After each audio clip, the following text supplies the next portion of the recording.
Imagine shedding pounds without hitting the gym or sticking to a difficult diet. The Amish accomplish this daily merely by their way of life. They don't use tracking apps or do formal workouts. They rely on genuine food, organic movement, and sound sleep. I'll explore their distinct practices and how you can attain similar results. In our current fitness-fixated society, we frequently miss the most straightforward method for remaining active: natural, functional movement. The Amish community provides a fascinating insight into this overlooked way of living. Typically, Amish adults take between 12,000 and 14,000 steps each day, significantly more than the commonly suggested 10,000, and they don't monitor a single step. This remarkable achievement isn't due to planned walking routines, but stems from the inherent flow of their everyday tasks. Whether it's looking after gardens or strolling to a neighbor's house, movement is an integral part of their daily existence. The particular effectiveness of this method lies in how functional movement activates several muscle groups at once and incorporates fluctuating levels of intensity. When an Amish farmer transports heavy water pails or bends repeatedly during crop harvesting, he is executing compound exercises that fitness buffs pay trainers to instruct them on. The effect on metabolism is considerable. Research indicates that Amish men expend, on average, over 4,000 calories per day, almost twice the amount for the average American man. This clarifies why obesity figures in Amish communities are around 4%, in contrast to the national figure of about 42%. It's said that the typical American rises from the sofa merely 3 times daily, once for coffee, again for snacks, and a third time to search for the remote that's often right in his hand. For us living contemporary lifestyles, we can integrate elements of this Amish movement philosophy through 3 straightforward tactics. Intentionally create distance by parking further from our destinations. Reevaluate household tasks as chances for physical activity. And incorporate movement breaks between activities, like performing a set of squats before settling down to work. However, physical activity is just one part of the equation. What truly distinguishes the Amish is their connection with food, particularly their methods of preparation. Disregard fleeting diet trends and fashionable superfoods. The Amish way of eating is remarkably uncomplicated, simply genuine food made at home with very little processing. A striking 91% of Amish meals are made from basic ingredients in their own kitchens, whereas in the typical American home, only around 36% of meals are entirely cooked at home. When I prepare my meals from scratch, I naturally avoid the ultra-processed components that nutrition experts increasingly associate with weight gain. Their food purchasing adheres to the 5-ingredient principle. If an item lists more than 5 ingredients, particularly those with unpronounceable names, it likely shouldn't be in my shopping cart. This straightforward rule naturally guides me towards foods in their most unadulterated form. While a blender can be a time saver, an Amish grandmother with arms toned from manually chopping vegetables could likely best any gym-goer in an arm wrestling match. The diet of the Amish is predominantly made up of fresh vegetables, frequently sourced from their personal gardens, along with meats raised on their farms, eggs from their own chickens, and whole grains. Sugar and processed items are eaten in moderation, generally kept for noteworthy events. It's fascinating that studies indicate individuals who consistently prepare meals at home ingest approximately 140 fewer calories daily compared to those who often dine out. This difference is sufficient to result in a weight loss of around 15 pounds per year without any other lifestyle adjustments. The timing of their meals, not just the content, is what truly distinguishes the Amish. Their strategy for meal scheduling could be considered even more groundbreaking than their food selections. If I were to open a typical American refrigerator at midnight, I'd probably discover someone bent over, considering a late-night treat. In contrast, Amish kitchens are shut down for hours by that time. The Amish adhere to eating routines that would earn a nutritionist's approval: breakfast at sunrise, lunch around noon, and dinner in the early evening, all with remarkable regularity. There's no haphazard snacking or late-night visits to the pantry. This practice establishes what contemporary science refers to as time-restricted eating, a type of intermittent fasting that gives my digestive system true recovery periods. The majority of Amish families conclude their final meal by 6 p.m., which results in a natural fasting period of 12 to 14 hours before their morning meal. Studies have revealed that even if I don't alter my food choices, just limiting all food intake to a 10 to 12-hour time frame can promote weight reduction and enhance metabolic well-being. The sole entity that ought to be venturing to the kitchen at midnight is the apparition of previous poor eating choices. Overcoming a late-night snacking habit could be the most impactful alteration I can implement. Calories consumed in the evening are especially troublesome because my metabolism naturally decelerates as I near bedtime. Research from Northwestern University indicated that calories ingested after 8 p.m. had a greater tendency to be stored as fat compared to identical foods consumed earlier. A straightforward tactic to begin with is to institute a 2-hour fasting period before sleep. If I usually head to bed at 11 p.m., I should aim to have my kitchen closed by 9 p.m. The sole item we will ever endorse on our channel is a publication by Claude Davis, an experienced prepper, detailing 126 superfoods and preservation techniques from challenging periods such as the Great Depression and wartime, which are unobtainable elsewhere. We opted to endorse his book because we represent the final generation capable of passing these methods and superfoods to our offspring or their children. It would be regrettable for this knowledge regarding exceptionally nutritious foods and preservation strategies for crisis survival to vanish. Additionally, a book on herbal remedies by Nicole Pellion is available in their store. If you are viewing this on television, you can search for our channel, Frugal Solutions, on your mobile device or tablet, and locate the books by selecting the link in our channel's description or any other video's description. Although routine is important, another vital element of Amish mealtimes is frequently ignored by contemporary dieters: the significance of sharing meals. An average Amish family gathers for 19 meals together weekly, while most American families share only 3. This practice is more than just pleasant family time. It's a potent weight control tactic that's often unnoticed. A study from the University of Birmingham revealed that when individuals dine with company, they tend to be more mindful of how much they eat and how quickly. No one wishes to be seen taking the largest serving or finishing their meal, while others are still savoring their initial bites. This understated social influence fosters more wholesome eating habits without imposing strict dietary regulations. The mental contentment derived from communal meals is just as crucial. Individuals who frequently eat with others indicate higher levels of life satisfaction and a stronger sense of connection, which in turn lessens the chance of seeking solace in food later on. Certain families engage in such animated discussions at the dinner table that no one has an opportunity for a second helping. They are too occupied championing their political views. This is where contemporary eating customs truly falter: unfocused, isolated dining. Individuals who eat while viewing television or browsing their phones ingest up to 25% more calories than those who dine with attention. Even if assembling my entire family for every meal is impractical, I can institute just one regular shared meal each week. I should ensure it's free of phones and television, concentrating on dialogue and bonding instead of hurrying through the meal. Naturally, the Amish do more than just partake in meals together. They participate in producing their food right from the start, forging a connection with it that many of us have lost. The majority of Amish families cultivate sizable gardens, producing a considerable amount of their own fruits and vegetables. This practice is not merely cost-effective, it's profoundly beneficial for both physical and mental well-being. Light gardening activities expend around 330 calories an hour, which surpasses the calorie burn of walking at a medium speed. Tasks like digging, planting, weeding, and gathering crops provide a comprehensive workout that builds muscle and enhances heart health.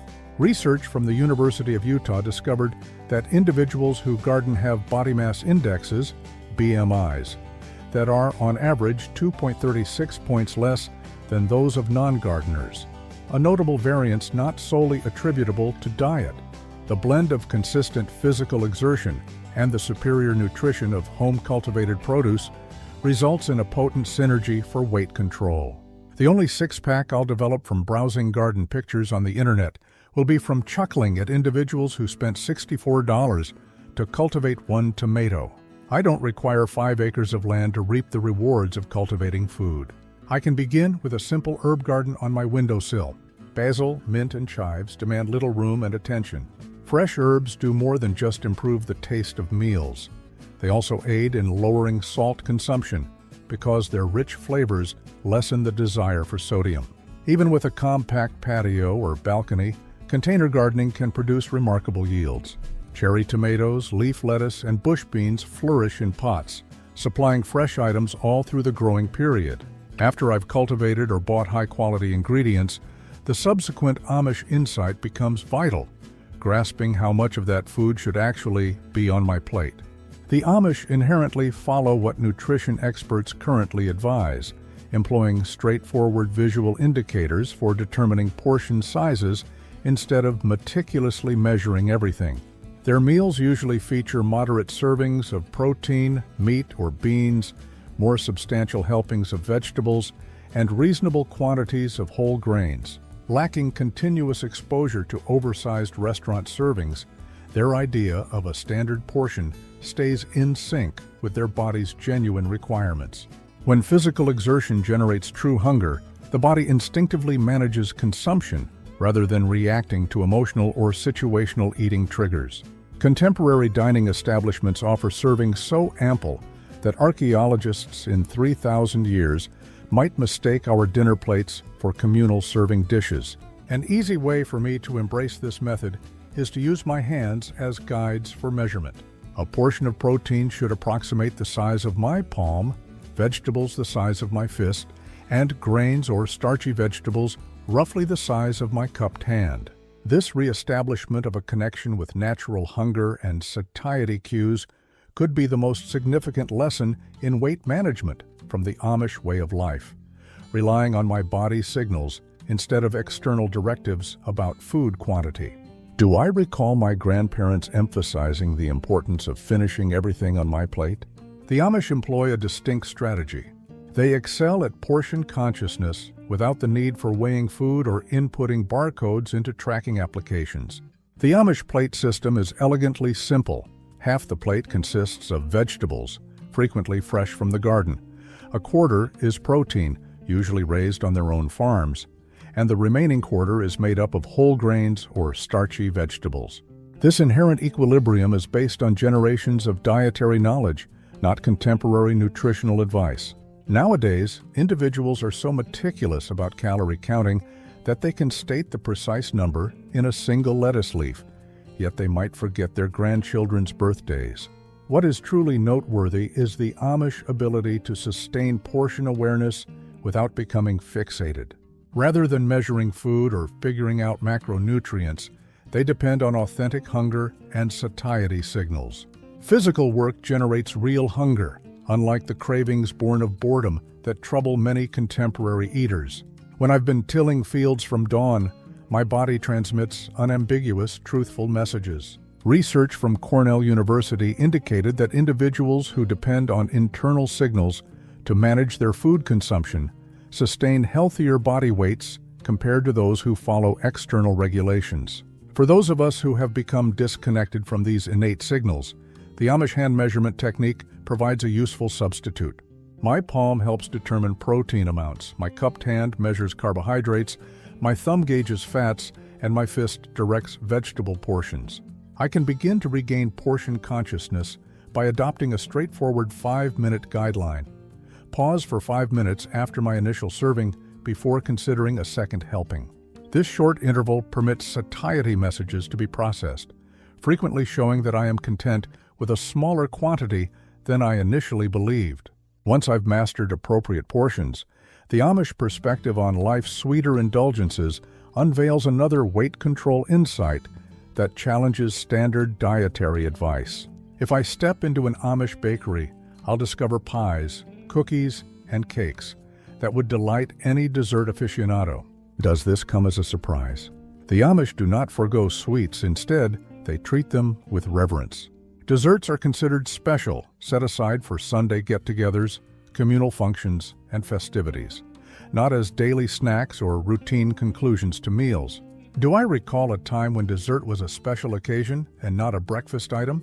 Back when the only individuals enjoying cake at 8 in the morning were those commemorating their 90th birthday at my grandmother's home, her apple pie was an event we anticipated for weeks, as a man brought up in an Amish community related. When indulgences are infrequent rather than habitual, every mouthful provides greater contentment with a reduced total intake. The majority of Amish homes opt for natural sweetening agents such as honey, maple syrup, and molasses over refined sugar. These substitutes possess nuanced flavor profiles absent in refined sugar, rendering smaller quantities more fulfilling and leading to less severe fluctuations in blood sugar. When scientists monitored individuals who cut back on their sugar consumption for merely 2 weeks, their perception of taste actually altered. Foods that once seemed only slightly sweet began to taste overpoweringly sweet. My taste buds genuinely recalibrate when they are given a respite from continuous sugar exposure. I could try implementing the one sweet item per day principle. My daily sweet allowance could be a cookie, a square of chocolate, or a bit of honey in my tea. However, selecting just one fosters a sense of purpose. Nothing is off limits, merely mindfully restricted, thereby avoiding the cycle of deprivation and binging that undermines many stringent diets.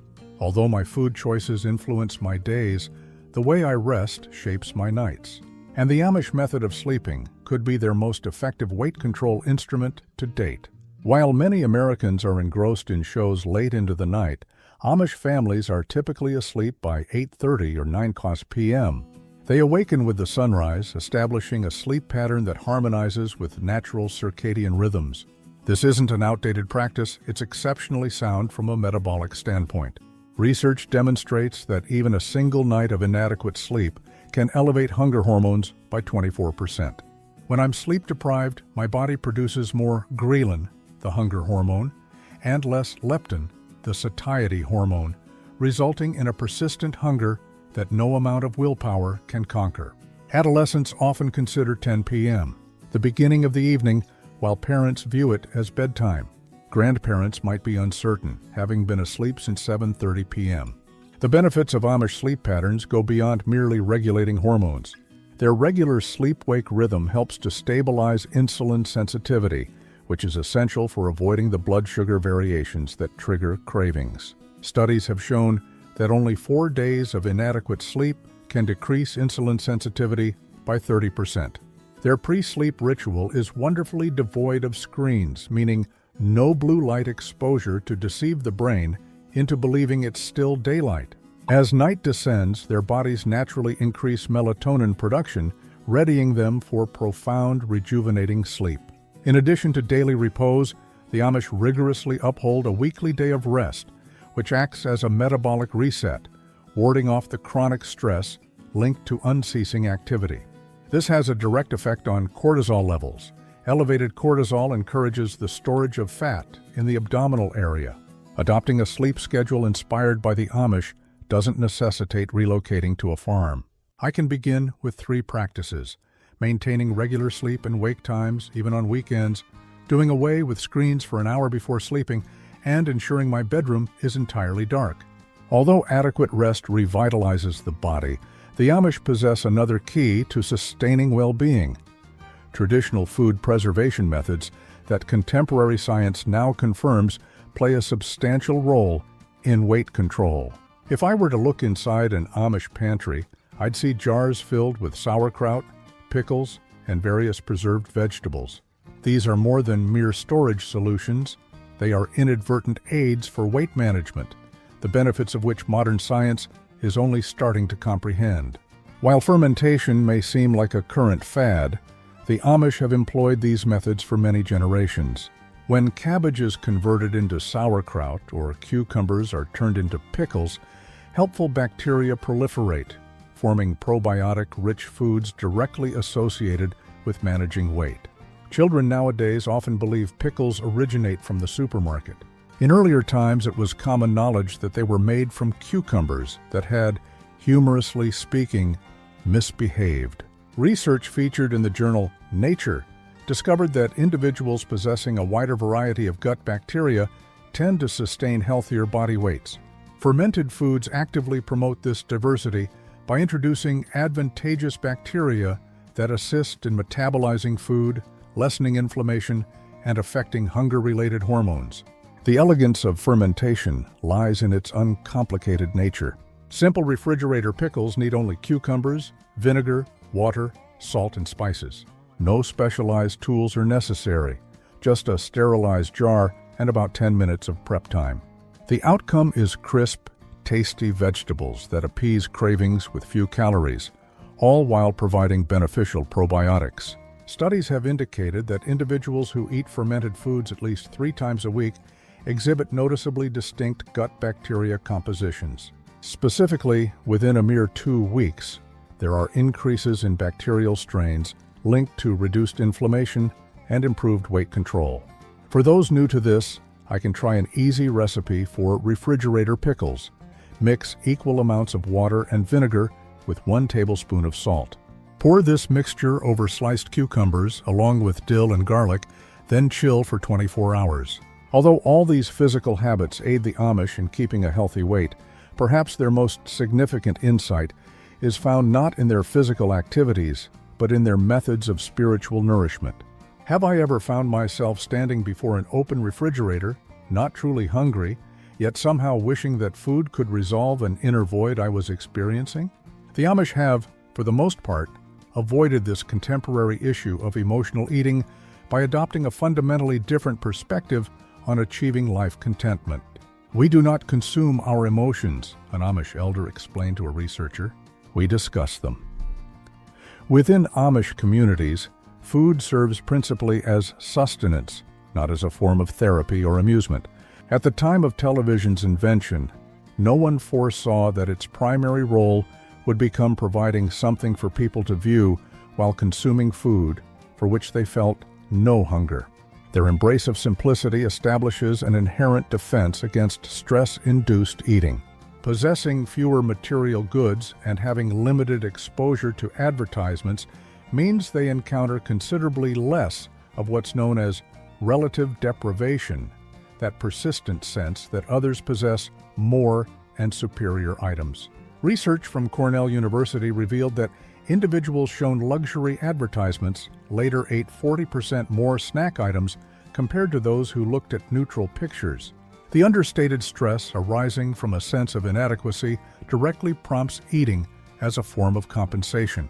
The Amish custom of expressing gratitude provides an additional safeguard against emotional eating. Studies have shown that individuals who consistently practice gratitude indicate higher levels of life contentment and experience fewer symptoms of depression, both of which are associated with more wholesome eating habits. I can try this before my next meal. Take a 30-second pause to truly recognize something for which I am thankful. This engages my parasympathetic nervous system, which aids digestion and lessens urges to eat due to stress. When I feel cravings, I should connect with someone rather than heading for the pantry. A brief interaction with a friend or a short stroll to visit neighbors can offer the emotional balance that many individuals attempt to find in food. Research indicates that even short social engagements stimulate the release of oxytocin, the very hormone that comfort foods can trigger, thereby fulfilling fundamental needs without the addition of extra calories. The Amish demonstrate to us that maintaining health doesn't have to be an intricate process. Through straightforward practices such as increasing physical activity, consuming genuine food, and ensuring good sleep, weight reduction can occur organically. I should begin with minor changes and maintain consistency.